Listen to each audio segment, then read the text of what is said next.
Kung inalerto ni Chinese President Xi Jinping ang kanyang militar para sa digmaan, naghahanda rin ang Pilipinas at ng US sa nagpipintong kaguluhan.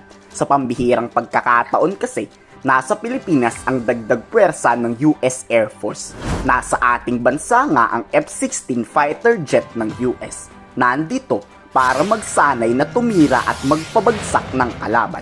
Handa ka na ba, China? Magsasagawa nga ang Pilipinas, Japan at US ng live fire exercises sa baybayin na West Philippine Sea.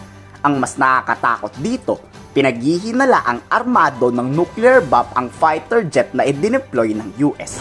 Kung magsisimulate nga ang Philippine Army ng pangdepensang militar, nagsisimulate naman ang Air Force ng massive airstrike laban sa mga angahas umatake sa Pilipinas.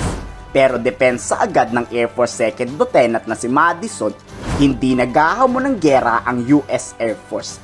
Pinapaigting lang anya nito ang koordinasyon sa Pilipinas sa nagtatangkang manakop dito. Hindi direktang tinukoy nga ang China. Pero sa totoo niyan, China talaga ang pinagbabantaan ng US. These exercises are not tied specifically to any type of any chance of contest or any concerns in the region. It's very much just for us to come out here, strengthen our partners and allies relationship. Today, we're just here to help provide security and alliance with our allies and partners, just to get a good posture for. We're here for deterrence, not for anything else. Just to really build that free and open Indo-Pacific that our allies and partners are seeking. Pero natanong kay Pangulong Bongbong Marcos, na totoo ba na nasa Pilipinas ang mga sasakyang pandigma ng US? Sagot ni PBBM, oo. Kasalukuyan raw na pinapalakas ng US at Pilipinas ang buong samahan nito. May nakatakda din na pag-uusap ng matataas na opisyal ng tatlong bansa para sa pagpapalakas ng seguridad sa buong Indo-Pacific region. Well, of course, we hope the intention is to continue to plan to strengthen the cooperation between the three countries, the United States, Japan, and the Philippines.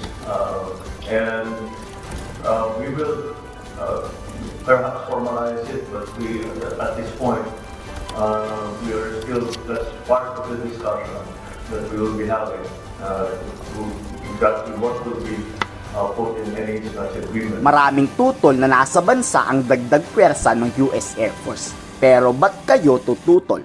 Wala namang nilabag na batas ang US. At ang large deployment ng aircraft ng US ay sumusunod sa lahat ng proseso ng pagpapasok ng sasakyang pandigma sa Pilipinas. Depensa yan ng tagapagsalita ng Philippine Air Force na si Colonel Castillo. Paglilinaw pa nito, magsasagawa ang mga fighter jet ng freedom of navigation mula sa Luzon hanggang sa Visayas. From operating within Luzon, they will be flying their fleet to as far as Mactan, Cebu, and General Santos City. Large force deployment training is necessary because sometimes we have to move our air assets to